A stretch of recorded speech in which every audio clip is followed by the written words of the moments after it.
Assalamualaikum warahmatullahi wabarakatuh.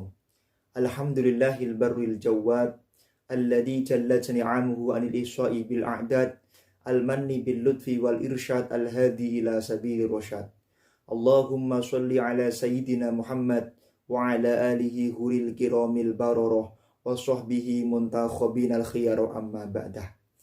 Ila hadratin nabiyil mustafa Muhammadin sallallahu alaihi wasallam wa ila hadrati kutbi jami'il maqam wal hausil a'dham Syekh Abi Hasan Ali Asyadili, Syekh Abdul Qadir Jilani, Syekh Junaid Al-Baghdadi, Syekh Baudin An-Naksabandi wa silsilati tariqah Qadiriyah Naqsabandiyah wa Naqsabandiyah Khalidiyah wa silsilati tariqah Syadiliyah wa usulihim wa furu'ihim annallaha yu'ali darajatihim fil jannah wa yanfa'una min barakatihim wa karamatihim wa asrarihim wa anwarihim wa ulumihim wa nafahatihim fid dini wa dunya wal akhirah wa ila hadrati Syekh Ibnu Ruslan wa silsilati sanad Zubat Ibnu Ruslan wa silsilati Jabil Kutub wa Jamil Hasanat wa silsilati Dalailul Khairat wa dzakir wa dzakirat masyayikhina al-kiram lahumul Fatihah.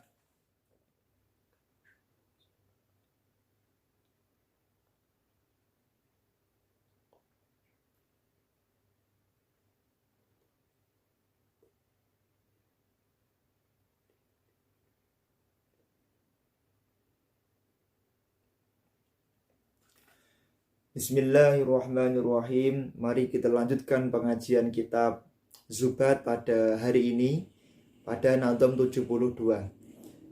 Amma sahihu fil ibadati fama wafaqa syar'allahi fima hakama wa fil muamalati matarattabat alaihi asarun bi'aqdin sabatat wal batilul fasidu lis-sahihil bid wa huwa alladhi ba'du syurutihi fuqid.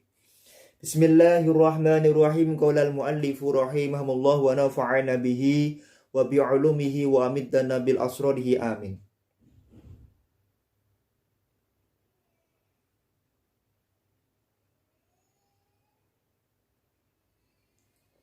Adapun di dalam Nadam 72, adapun yang dimaksud dengan sahih atau sah di dalam melakukan ibadah adalah yaitu segala sesuatu yang mana di dalam syariatnya Allah Subhanahu wa taala itu telah ditentukan. Artinya apa? Ketika kita melakukan ibadah kepada Allah Subhanahu wa taala, maka setiap perkara yang kita lakukan kok telah sesuai dengan syariatnya Allah, maka itulah yang dimaksud dengan as-sahih di dalam kitab atau di dalam yaitu hukum wad'i ini. Wa fil muamalati ma tarattabat alaihi atharun bi'aqdin sabatat. Misalnya di dalam di dalam masalah muamalah seperti jual beli, seperti akad ijarah, akad pemberian upah atau nikah dan lain sebagainya daripada akad. Artinya apa? Yang dimaksud dengan sahih di sini ketika kita melakukan perkawinan, ketika kita melakukan pernikahan telah sesuai dengan syariatnya Allah, maka saat itulah kemudian kita disebut sebagai orang yang mencapai tingkatan sahih di dalam kita melakukan ibadah kepada Allah Subhanahu wa taala. Wal batilul fasidu lis-sahihil bid wa huwa alladhi ba'du syurutihi fuqid. Ya, tadi telah kami sampaikan.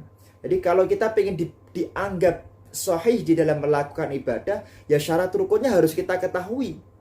Syarat rukun ketika kita melakukan ibadah harus kita pelajari benar-benar.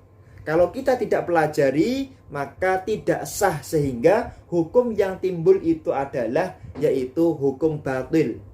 Apa pengertian batil? Yaitu apa pengertian batil? Yaitu sesuatu yang merusak daripada kesahihan itu sendiri atau lawan daripada sahih. Yaitu apa-apa yang mana seharusnya kita penuhi di dalam melakukan ibadah tapi tidak kita penuhi. Jual beli harusnya ada barang yang dijual, barang yang dibeli, tidak boleh melakukan riba, tidak boleh melakukan akad yang tidak sesuai syariat, tapi kita langgar, maka itu adalah disebut batil, perkara yang dibenci oleh syariat dan dibenci oleh Allah Subhanahu wa taala. Maka dikatakan lis-sahihil bid. Jadi batil itu adalah lawannya sahih. fala yasqutu bi at-ta'abbud aqdan kana au ibadah. Maka tidak boleh, tidak sah orang melakukan ibadah atau melakukan muamalah tapi tidak sesuai dengan yaitu akad-akad dan syariat yang telah ditentukan oleh Allah Subhanahu wa taala. Wastatsni mawjudan kama law udima kawajidil ma'i idza tayammama. Kemudian di dalam Nadham 75 dikatakan wastasni maujudan kama law udima. Jadi mengecualikan dari pengertian-pengertian tadi adalah sesuatu yang adanya sama dengan ketidakadaannya. Ini mengecualikan sesuatu yang ada atau tidak ada itu sama saja hukumnya. Nah, seperti kemudian kawajidil ma'i idza tayammama, seperti orang yang menemukan air apabila dia melakukan tayammum. Ai ma'a wujudi syartit tayammum ka'an khafa min isti'malil ma'i ala nafsin aw udwin fa innahu yuqaddiru annal ma'al mawjuda ma'ahu hina idin kal ma'dum li wujudil udri. Jadi misalnya ada orang yang melakukan tayamum. Ada orang melakukan tayamum sedangkan di situ ada air. Secara umum syaratnya tayamum kan adanya faktul ma, tidak adanya air. Tapi di situ kenapa kok dia tetap boleh tayamum? Iya, karena adanya udzur.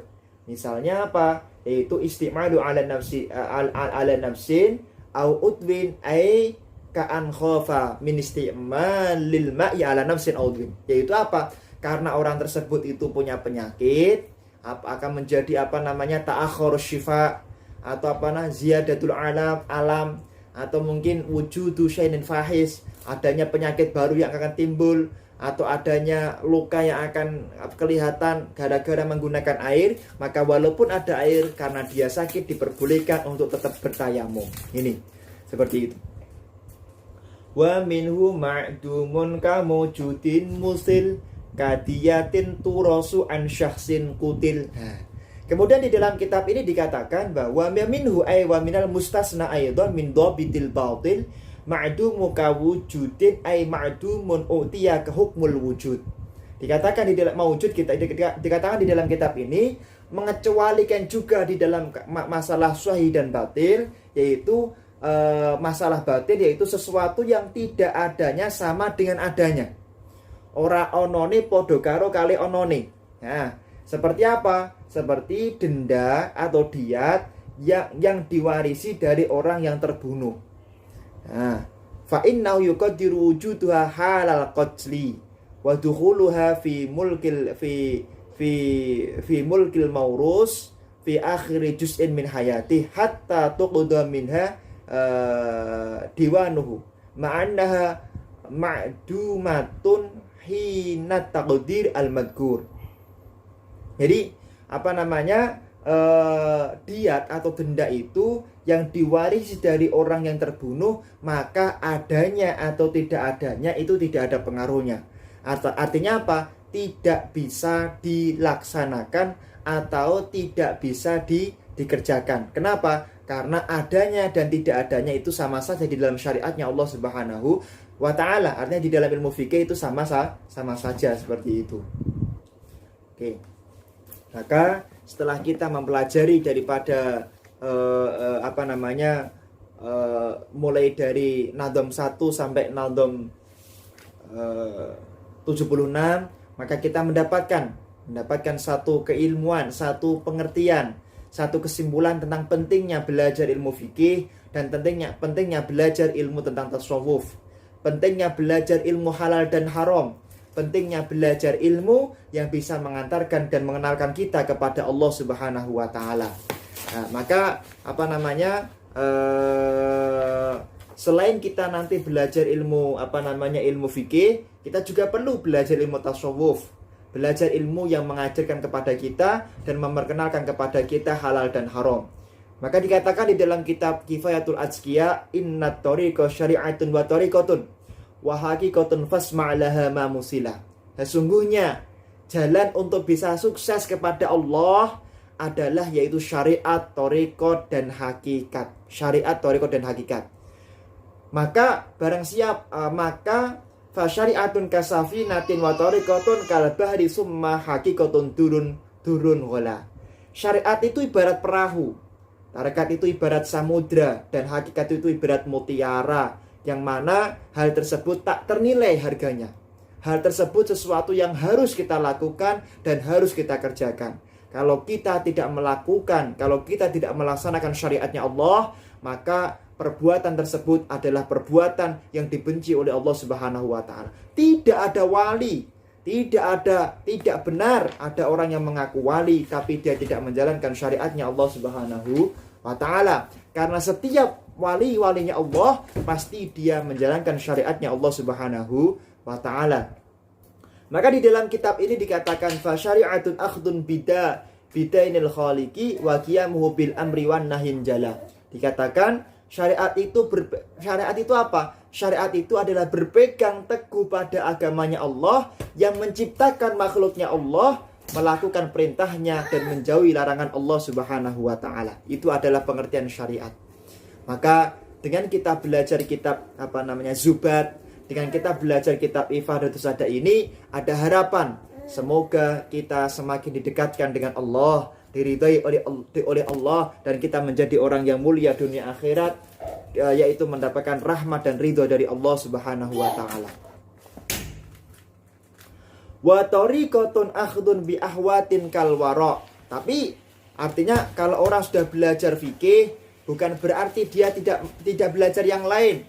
Tentu dengan kita belajar fikih harus belajar tentang kewaraan. Tadi telah kami sampaikan, belajar tentang bagaimana kita menjauhkan diri kita dari rasa sombong, dari rasa ujub, bangga diri dan lain sebagainya. Itu adalah perintahnya Allah Subhanahu wa taala. Kita belajar bagaimana mengenal Allah zahiran wa batinan, melakukan ibadah kepada Allah tanpa menginginkan apapun daripada manusia. Kita hanya menyambungkan hati kita kepada Allah Subhanahu wa taala. Maka mari kita semuanya berhati-hati, jangan sampai menjalankan perkara-perkara yang dibenci oleh Allah Subhanahu wa taala. Kemudian tidak ada wali, tidak ada orang yang mencapai tingkatan wali kecuali orang-orang yang telah menjalankan syariatnya Allah Subhanahu wa taala. Seperti itu. Maka setiap wali pasti alim, tidak ada wali yang bodoh. Orang mengaku wali tapi tidak tahu syariat tidak mungkin. Sebagaimana di dalam kitab Fatawa Al-Hadithiyah, di dalam kitab Al-Fatawa Al-Hadithiyah dikatakan bahwa wasu'ila nafa'anallahu bi an makna qawlihi mattakhadallahu min waliyin jahilin walattakhadahu la'allamahu. Dikatakan pernah Syekh ditanya, yaitu Imam Ibnu Hajar Al-Haytami ditanya, wahai Imam Ibnu Hajar, bagaimana pendapat Anda? Al-Imam Ibnu Hajar Al-Haytami di dalam kitab Al-Fatawa Al-Hadithiyah pernah ditanya tentang seorang wali. Wasu'ila nafa'anallahu bihi an ma'na qawlihi mattakhadallahu min waliyin jahilin walattakhadahu la'allamahu. Para ulama mengatakan bahwa Allah tidak akan menjadikan seorang wali dari orang bodoh. Dan andaikan Allah menjadikan seorang wali dari orang bodoh yang tidak paham syariat, tidak paham fikih, maka Allah akan mencerdaskan, menjadikan dia orang yang paham tentang syariatnya Allah Subhanahu wa taala. Fa'ajaba, maka Imam Ibnu Hajar Al-Haytami menjawab, makna dzalika anna Allah ta'ala yufidu ala awliyaihi alladhi atqanu illa amma dzakarna fatathbutu lahu tilkal ulum wal ma'arif fi mattakhadallahu waliyan jahilan bidzalik. Jadi maksud daripada makalah tersebut adalah bahwa sesungguhnya Allah itu akan melimpahkan karunia yang berupa ilham, yang berupa taufik, yang berupa pengetahuan serta spiritual dan keilmuan syariat kepada wali melebihi manusia biasa. Serta Allah mengajarkan kepada para wali yang dipilih oleh Allah, yaitu ilmu-ilmu tentang syariatnya Allah Subhanahu wa ta'ala, dan juga ilmu tentang kema'rifatan serta ilmu-ilmu yang lain yang dibutuhkan untuk mencapai tingkat kepantasan sebagai seorang wali.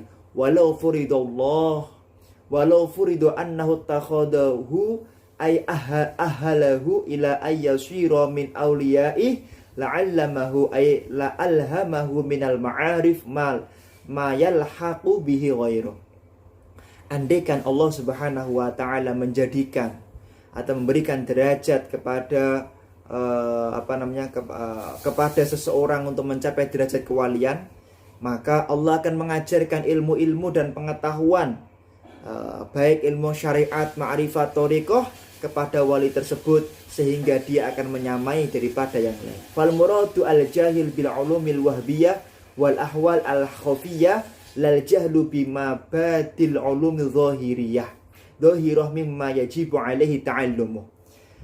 Maka dapat diambil satu kesimpulan bahwa yang dimaksud dengan bodoh di sini adalah bahwa bodoh mengenai ilmu yang langsung diberikan secara laduni dan pengalaman spiritual yang sempurna, bukan orang yang bodoh syariat secara dohir yang memang dipelajari karena orang tersebut adalah orang yang tidak akan bisa menjadi wali kecuali Allah mengangkat orang tersebut daripada orang-orang yang berilmu.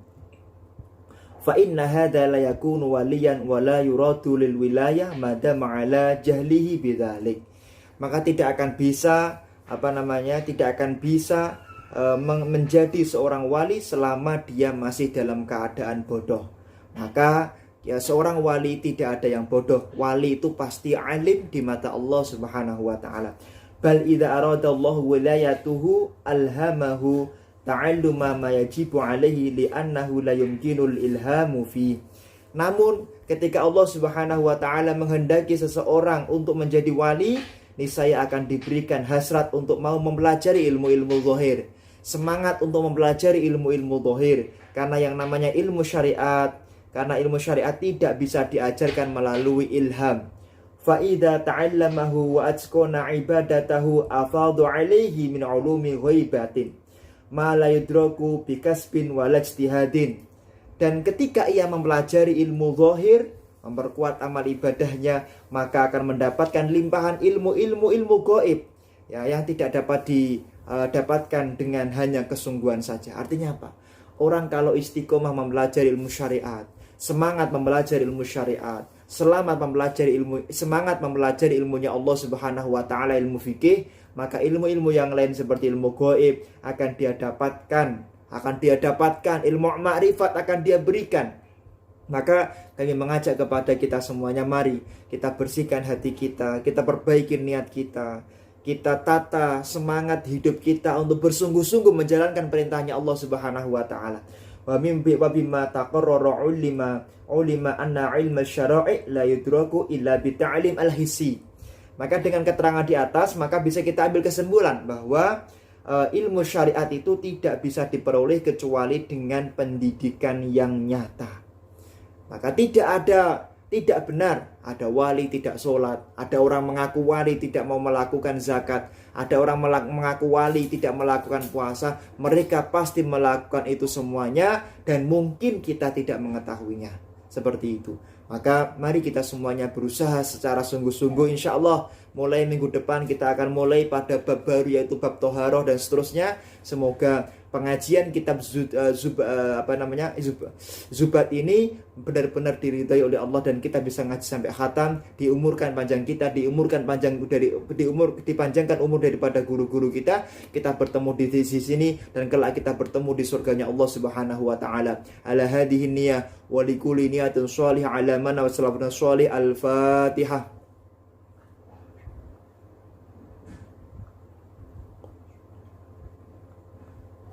A'udzu billahi minasyaitonir rajim. Bismillahirrahmanirrahim. Allahumma shalli ala sayyidina Muhammad wa ala ali sayyidina Muhammad. Alhamdulillahirabbil alamin.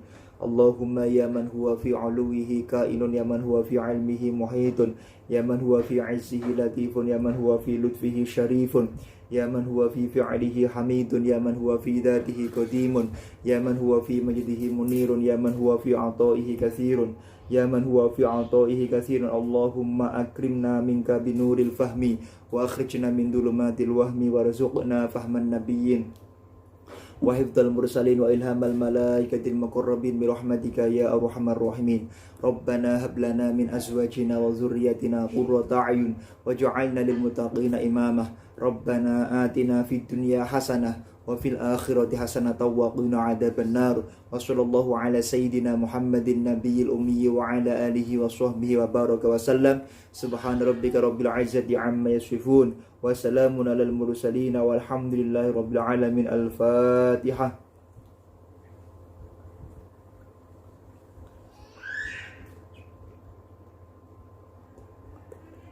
Assalamualaikum warahmatullahi wabarakatuh.